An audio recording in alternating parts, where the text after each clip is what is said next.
أشهد أن لا إله إلا الله أشهد أن لا إله إلا الله أشهد أن محمد رسول الله أشهد أن محمد رسول الله حي على الصلاة حي على الصلاة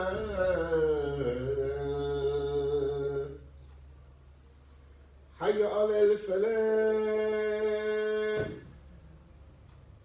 حي على الفلاح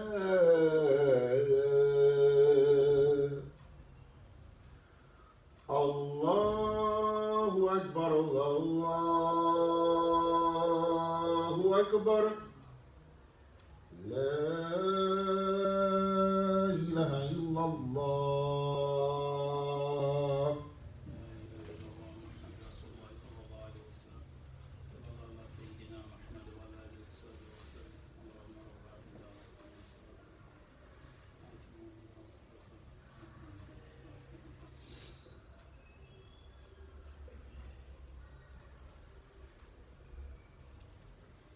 أعوذ بالله السميع العليم من الشيطان الرجيم بسم الله الرحمن الرحيم والصلاة والسلام على سيد المرسلين سيدنا محمد صلى الله عليه وسلم وعلى آله وصحبه وسلم إن الحمد لله نحمده ونستعينه ونؤمن به ونتوكل عليه ونعوذ بالله من شرور أنفسنا ومن سيئات أعمالنا من يهد الله فهو المهتدي ومن يضلل فلن تجد له وليا مرشدا أشهد أن لا إله إلا الله وحده لا شريك له أشهد أن محمدا عبده ورسوله.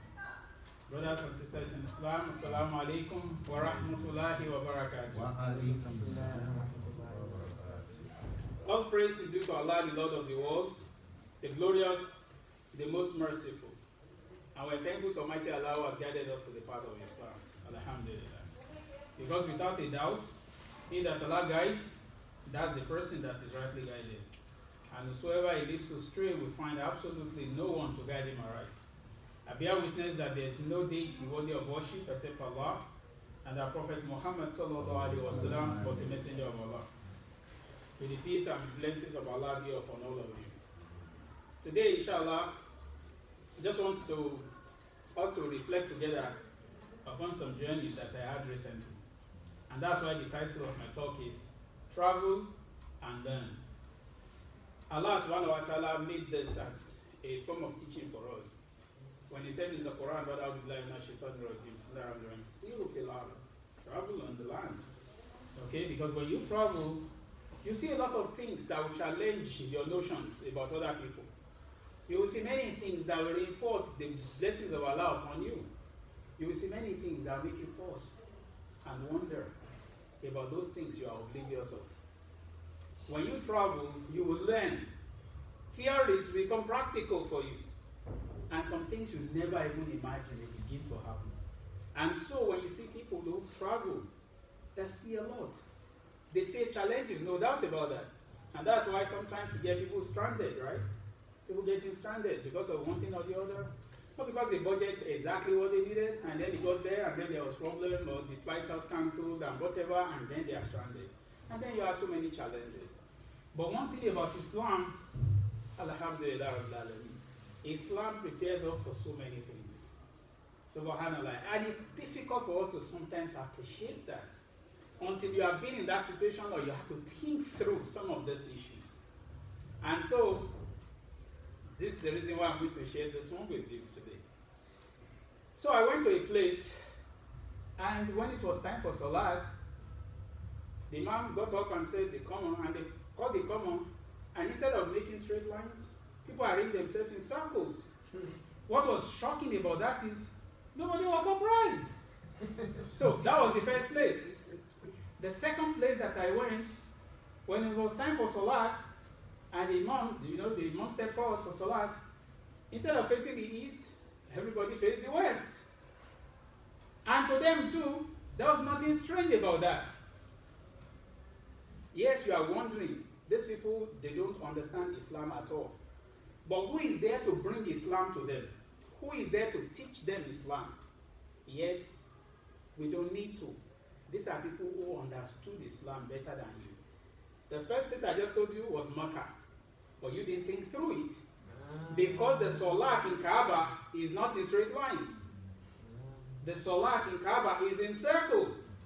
So when the Imam stands here in a place like this and they say, make your lines very straight, it is applicable only to you because of where you are.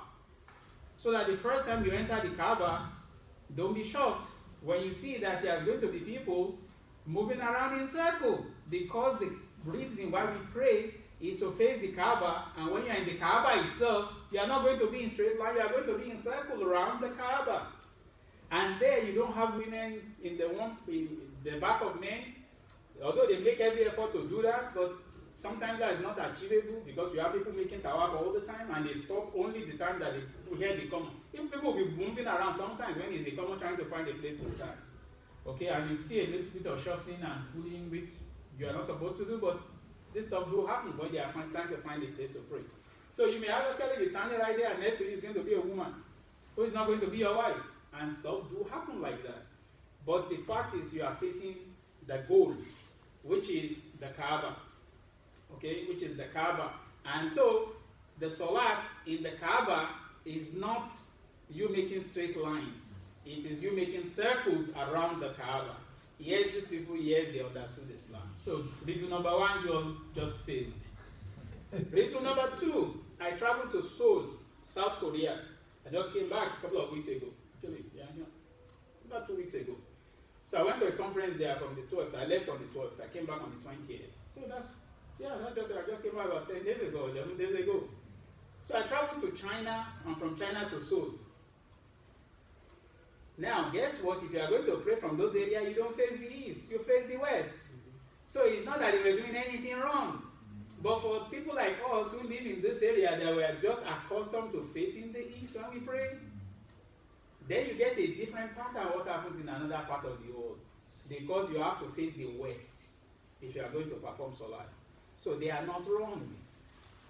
It may be strange to me because I'm getting exposed there, okay? Or it's actually not too strange to me because I already kind of had mental challenge to that. The first time I had that experience was actually in Pakistan when I flew there to go to Hajj.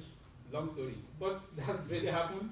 Flew to Pakistan first, we flew to Lahore, spent a night in Lahore, and then we flew to Jeddah, and when we were coming back, we flew to Karachi, and then we flew to New York. When we were on the line in PIA, Pakistani Airlines, because we were the only black folks there, people came to us and said, you know this flight is actually going to Pakistan. I said, we know.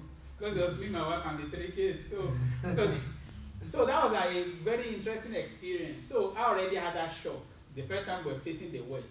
But this time around, I was kind of mentally prepared, even though it still felt strange that we're going to be facing the West while performing Salah. But that wasn't the major challenge I faced when we went to this is when going and when we got there. One challenge that then struck me is in terms of food. Now, in case you care to know, I'm actually not vegetarian at all. Actually, what I tell you is I'm a secondary vegetarian, which means I eat something that eats vegetables. But the fact is, when Allah subhanahu wa ta'ala said, also lawful for you is the food of the people of the book, that will be the Jews and the Christians. Buddhists are not included in that categorization. So which means, because the reality of that struck me during this journey. Subhanallah. Because here, if you go to a Chinese restaurant here, or it doesn't matter, because more than likely, the people who have slaughtered the sheep, the goat, whatever, they are going to be either Muslims, Jews, or Christians. And that was lawful for you. Some people will argue about whether it's a biyah, whether it's halal, that's a different conversation for another day. But the fact is Allah subhanahu wa ta'ala said, also lawful for you is the food of the people of the book, right? But there's no controversy that Buddhists are not people of the book. Okay, Hindus are not people of the book. So when you travel to such an area, then it becomes imperative to actually pay attention. You may say to yourself, well, everybody eats chicken. Yeah, but if they slaughter the chicken, you can't eat it. You can't. And so I became a vegetarian for this journey. So you have to constantly ask. So if it is not fish or seafood, I'm vegetarian. So you can call me pesco vegetarian or something like that. But that reality struck me on this trip. Okay, that application of that knowledge. Okay, even though you know it in theory, but this was the first time I actually had to confront it. When you go to Mecca, you don't care what they put in the plate. Even when I went to Subway in Jeddah, and I was teasing the guy, because here in America, when there was a time we had some money in our pocket and we explored buying a franchise or something. We didn't have money to buy it eventually. We didn't even have, they weren't even going to sell to us. When we inquired from Subway, that how come you guys have bacon? Can we skip the bacon part because we're Muslims and we don't eat pork and stuff like that? And they said no. They flat out said no. So when I went to Jeddah and I said Subway in Jeddah in Saudi Arabia, so I went there and I said, oh guys, you guys have pork? Yes, of course to be alive. So what happened? The bacon they have in Subway in Jeddah airport, you can, well, if you go to Jeddah, you can find them there. They have Subway there. They don't sell pork. So they could make exception for them in Saudi, but they couldn't make the exception for Muslims here in America. Because that's what happened. We were inquiring about the franchise, but they told us we have to be selling pork to have a Subway franchise. But the Subway in Saudi, they don't sell pork there. They don't. So the bacon they have there is turkey bacon. So why not here too? See? So that's the question.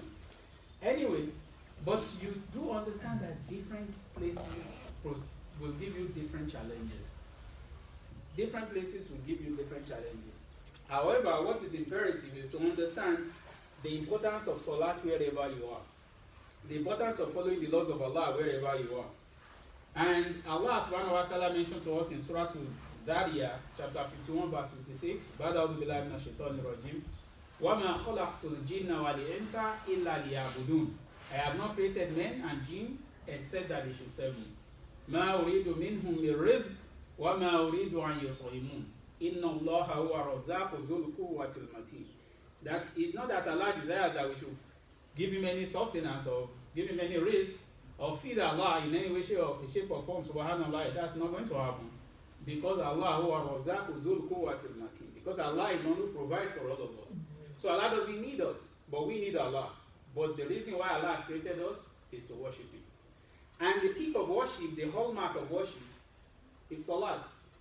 As you have in Surah Al-Taha, when Allah subhanahu wa ta'ala said, Ba'da'udhu billahi minash shaitanir rajim, Inna niyama Allah, la ilaha illa ana, fa'budini wa aqimi salata li-dhikri. That verily I am Allah, and there is no God but me. Nobody, no God, no deity worthy of worship except Allah, except me. Fa'budni, so worship me, wa aqimi salata li-dhikri, and establish Salat for my remembrance, for my worship. So Salat is the core of our faith. Meaning, when you travel on the land, regardless of where you are, and especially now that we are being told that this is the last JUMMAH for this academic year? Semester, for this semester, thank you. For this semester, it means at some point in time, all of you will be going home. Okay? When you get home, yes, maybe you feel freer.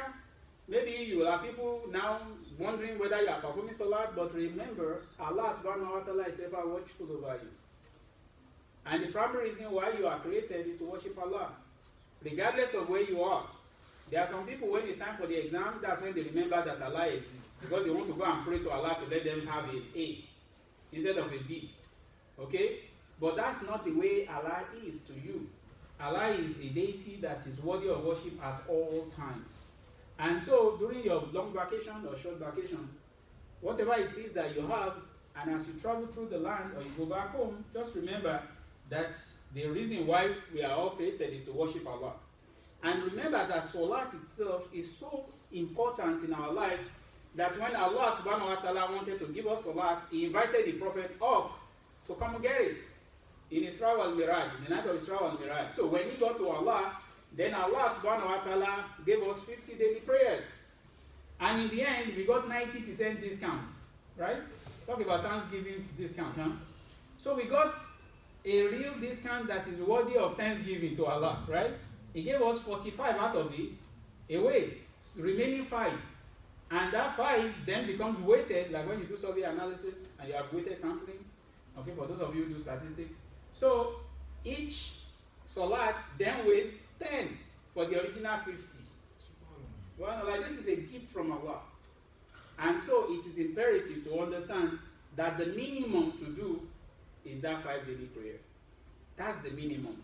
When you want extra credit, then those will be the naflas. Okay? So what's going to make you pass the exam is the 5 daily prayer.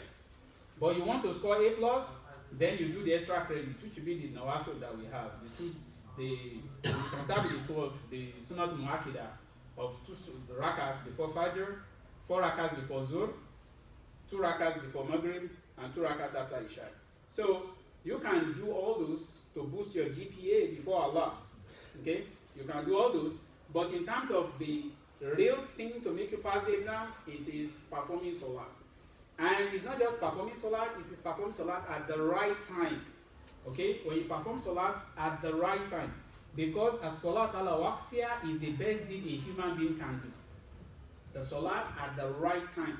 So this time that we are now, when you have the day being very short, so that Maghrib and Isha is very close, Zuhr and Asr is very close, and between 12 and 6:30, you will have 4 prayers.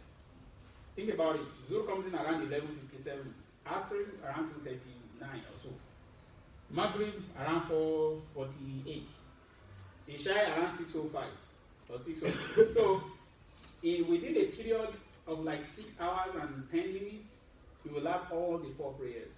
Which means you have to be on top of your game to realize that salat is upon us. So please pay attention to that so that you don't end up having to be combining salat, because this is not something that is good. We pray to Almighty Allah to forgive us our shortcomings and plant our feet firmly. أقول قولي هذا أستغفر الله لي ولكم يا أيها الذين آمنوا توبوا إلى الله توبة نصوحا.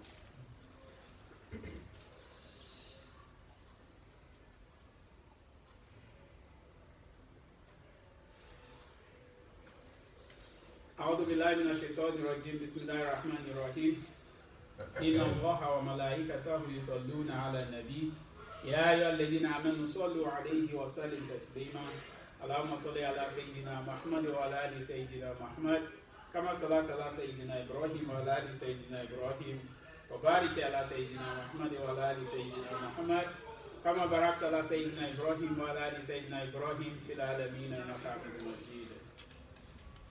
All praise is due to Allah, the glorious, the most merciful. We pray that Allah continues to guide and guide all of us. So, back to my return trip. So on my return trip, I actually had a challenge that I had never had before. And it still has to do with Salat, which is the reason why I focus on Salat for this part of the travel and learn. So at around, and if you can Google this when you get home, China is actually 13 hours ahead of us. South Korea is 14 hours ahead. So when I was in Seoul, the first day of the conference, because I went for Asian Pacific Digestive Disease Week. So when I was in Seoul, the first day when it was time for Salat, I went back to my hotel room to pray and I came back. Then I went to the room where I was supposed to be giving my presentation, and on my way there, I saw a room that they had labeled Musalla in COEX. In COEX, the conference is like when you go to our Walter E. Washington Convention Center, and they have a dedicated room that they call Musalla there. I was so excited, I even took pictures of it. So for $10 each, you can look at it on my phone. So, but you have Musalla there, that they have male section, female section, they even have slippers there for you to go make wudu in the bathroom. So I was excited. I was like, subhanallah, like, I never would have thought about that. So I was so happy. When it was time for Salah, we go there and you see people from all over the world that have converged for this conference. We pray Salah together in JUMMAH. In Seoul. So that's lesson number 1. Wherever you are, don't assume you are the only Muslim there. Don't assume that. Because there might have been people who are there way before you. So if you need for your Salat, ask. Somebody will guide you. In some places, they call them silent rooms. In some places, they call them chapel. In some places, they are even multi-purpose. That you may have, like if you go to Dulles and you are going to fly, they have, in one of the gates, they actually have a musalla there that have chairs. But in the musalla there, it has mats, it has direction of Qibla, it has Quran there. So if you have a long way, you can actually sit down there and chill and pray and do everything. You don't have to pray in the plane. You know, time permits you. So seek that information. If you are constantly thinking about your salat, Allah has His own way of making it easy for you. So that was one thing I learned. One major thing I learned on that as part of that travel. But when we were on the plane, when I was about to now leave China, so I flew from Seoul back to China. I stayed a night in Beijing, and when I got to the airport, our plane was to take off at 12:45 p.m. Time of Salat in China right now is almost exactly the same time as the Salat here in DC. Exactly the same thing. The Azur comes in around 12 o'clock, Asr comes in around the same time, Maghrib comes in around the same time, Isha comes in around the same time. Right now in China. At least 2 weeks ago when I was there. So I prayed my Zuhr and Asr at the airport before boarding the flight.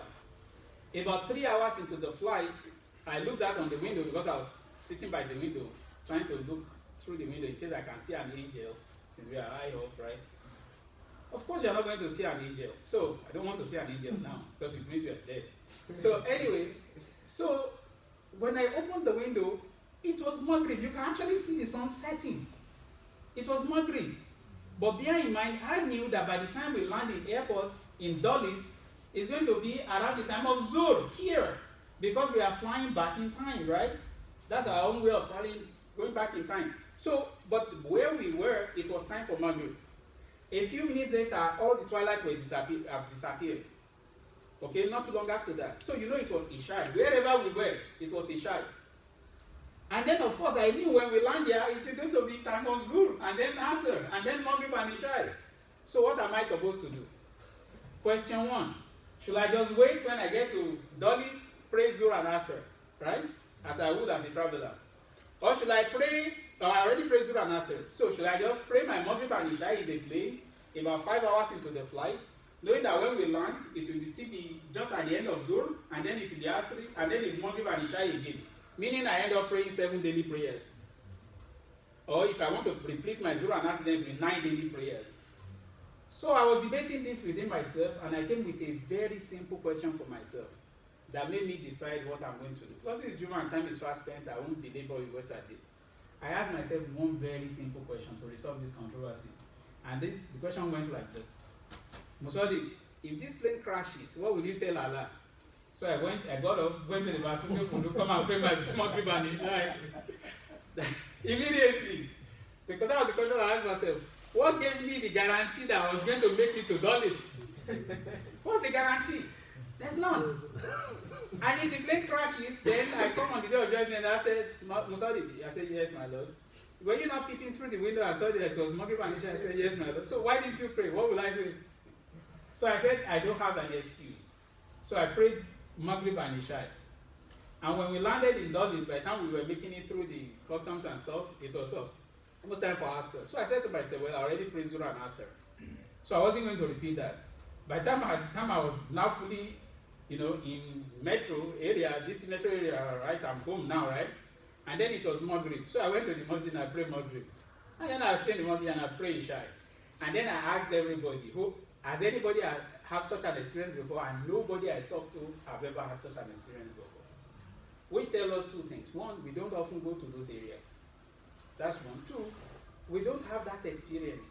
But I said to myself, so I asked them as a question, should I have waited? Should I have prayed? But I loved the answer I gave myself, because at that point in time, I had to make that decision. I thought I made the best decision for myself. Because if the plane crashes, what will I say? So, but this is just to tell you, sometimes when you travel, you face challenges that will then challenge your knowledge. And then you'll have to come up with good solutions for the challenges you may have. So we pray to Almighty Allah to grant us knowledge that will be beneficial to us. And may Allah subhanahu wa ta'ala forgive us our shortcomings. ربنا تقبل منا إنك أنت السميع العليم. ربنا آتنا في الدنيا حسنة وفي الآخرة حسنة وقنا عذاب النار وأقم الصلاة.